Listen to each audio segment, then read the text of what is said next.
सवाल तो यही है ना कि भाई कल प्रेस कॉन्फ्रेंस में कहीं भी बीजेपी का नाम तो लिया नहीं, लेकिन आप क्यों पहरेदारी करने और बचाव करने के लिए मैदान में उतर जाते हैं धनंजय गिरी? राहुल गांधी ने कहा कि लोकतंत्र बचाना उनकी जिम्मेवारी का हिस्सा नहीं है, लेकिन मैं कह रहा हूं कि लोकतंत्र बचाना हमारी जिम्मेवारी का हिस्सा है। हर उस भारतीय की जिम्मेवारी का हिस्सा, 140 करोड़ लोगों की जिम्मेवारी का हिस्सा है। राहुल गांधी की ननिहाल बाहर हो सकती है, हमारी ददिहाल भी है, ननिहाल भी है, हम यहीं के नौनिहाल हैं। राहुल गांधी चीर युवा हो सकते हैं, लेकिन इस देश का जेएनजी जानता है कि उसकी जनरेशन और उसकी आने वाली जनरेशन, उसकी आने वाली पुश्तों, उसके आने वाली नस्लों को यही देश का लोकतंत्र तो मैं मजबूत जेएनसी करेगा। पर गई नहीं हूं, अभी तो उससे जुड़ा को कोई सवाल मैंने पूछा नहीं है। मैं तो ये पूछ रही हूं कि भाई कल की प्रेस कॉन्फ्रेंस में राहुल गांधी ने कहीं बीजेपी का नाम नहीं लिया, लेकिन तुरंत जो है राहुल की पीसी खत्म होते ही तुरंत आपकी प्रेस कॉन्फ्रेंस हो जाती है, आप बचाव में उतर जाते हैं, आप राहुल गांधी को टारगेट क्यों करने लग जाते हैं? चुनाव आयोग है ना जवाब देने के लिए। आपने दोनों बार एक ही सवाल पूछा, मैं उसी का जवाब आपको दे रहा हूं कि राहुल गांधी ने अपने प्रेस वक्तव्य में कहा कि नहीं कहा कि लोकतंत्र बचाना में उनकी जिम्मेवारी नहीं? कहा ना? कहा या नहीं कहा? हाँ या ना? तो राहुल गांधी ने जब कहा कि लोकतंत्र बचाना उनकी जिम्मेवारी का हिस्सा नहीं है, मैं कह रहा हूं कि नहीं, मेरी जिम्मेवारी का हिस्सा है और इस देश के 140 करोड़ लोगों की जिम्मेवारी का हिस्सा है। राहुल गांधी गैर जिम्मेदार हो सकते हैं, गलत आरोप लगा सकते हैं, देश की संवैधानिक संस्थाओं पर गलत हमले कर सकते हैं, इस देश के लोकतंत्र को लहूलुहान करने के लिए नेपाल जैसे स्वप्न देख सकते हैं, लेकिन हमारी तो यही है, इसी मिट्टी में जीना, यहां मरना, यहां इसके सिवा जाना कहां। राहुल गांधी की ननिहाल कहीं और होगी, कहीं और जा सकते होंगे, लेकिन हमें तो यही रहना है, यही जीना है, यही मरना है, यही 140 करोड़ हमारी आबादी और आने वाली नस्लों को, आने वाली पुस्तों के लिए भी इस लोकतंत्र को बचा के रखना है। बाबा साहब तो फिर आप भी सवाल कर दीजिए ना, तो आप ये भाई अगर एक स्वायत्त संस्था, उसकी क्या जिम्मेदारी होती है? अगर बिंदुवार तरीके से अगर राहुल गांधी अगर किसी मुद्दे पर सवाल उठा रहे हैं तो जवाब दे इलेक्शन कमीशन, यही होना चाहिए ना।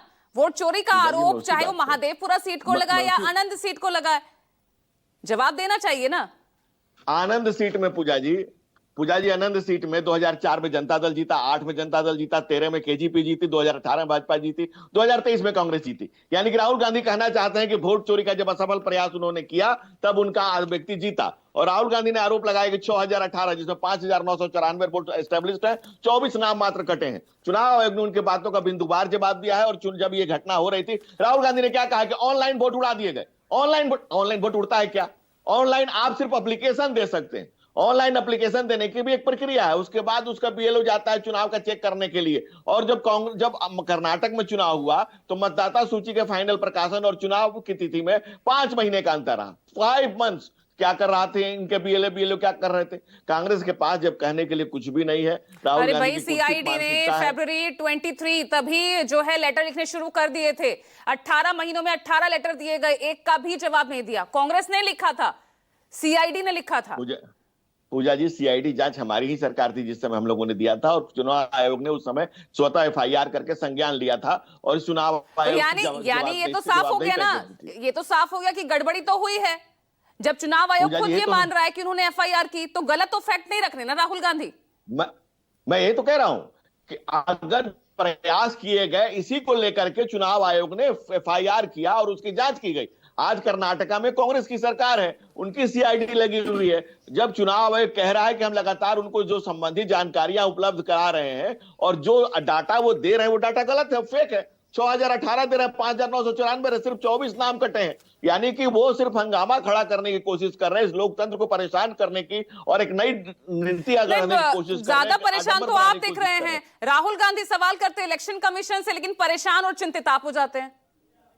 इसलिए कि राहुल गांधी चिंता नहीं है ना, राहुल गांधी इस देश में चिंतित नहीं है। राहुल गांधी कह रहे हैं कि लोकतंत्र को बचाना उनकी जिम्मेवारी का हिस्सा नहीं है, ये खुले मन से राहुल गांधी कह रहे हैं। और हम कह रहे हैं कि नहीं, 140 करोड़ आबादी जो यहाँ देश में रहती है उस सब लोकतंत्र के प्रति, संविधान के प्रति, बाबा साहब के दिए गए कानून के प्रति। और अगर आपको कोई दिक्कत है चुनाव आयोग से, तो आर्टिकल 226 कहता है हाई कोर्ट जाइए, आर्टिकल 32 कहता है आप सुप्रीम कोर्ट जाइए, और आर्टिकल 324 चुनाव आयोग को भी कहता है कि आप सारे जो जानकारी। अब तो राहुल गांधी ने सीधा अपील कर दी है, भाई अब जेनजी बचाएंगे लोकतंत्र को, जेनजी ही रोकेंगे अब वोट चोरी।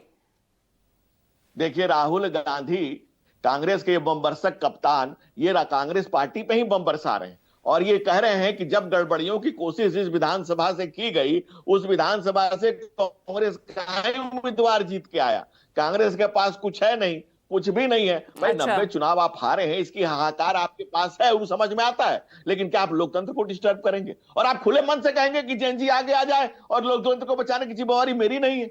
हाँ भाई है, इस देश के युवा वर्ग की जिम्मेवारी है। जिस स्क्रिप्ट पर नेपाल और बांग्लादेश सक्रिय, उस स्क्रिप्ट को आप भारत में पढ़ना चाहते हैं। आप कौन सी एजेंसी, कौन सी बाहर की एजेंसी है, किसके हाथों की कठपुतली कांग्रेस बन गई है, ये चिंता की बात है। हमारे यहाँ तो एक एक वोट का महत्व है। 75 साल लगे हमें वोट जोड़ते जोड़ते जोड़ते यहाँ तक आ रहे में। आज मुल्क इस वजह मुल्क आगे बढ़ रहा है। आपके पास कहने के लिए कुछ नहीं है, विकास के पैमाने भाई पर अब नेपाल की तुलना आप कैसे, नहीं आप क्यों नेपाल, भारत के युवाओं को यहाँ संबोधित राहुल गांधी कर रहे हैं, आप कैसे आप नेपाल का उदाहरण रखकर आप तुलना कर पा रहे हैं भारत की नेपाल से? राहुल गांधी ने तुलना की? नहीं, हिंदुस्तान नेपाल है क्या?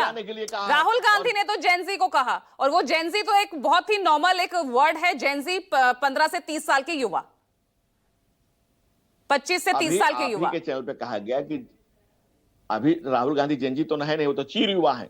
वो तो जब से पैदा हुए तब से लेकर जब तक रहेंगे, तो अपने आप को जेनजी थोड़ी ना कह रहे हैं धनंजय गिरी। वो जेनजी जो हैं, जो 25 से 30 साल के युवा हैं, उनको संबोधित, उनके लिए वो कह रहे थे कि अब आप आ गया, या आप कीजिए संबोधित।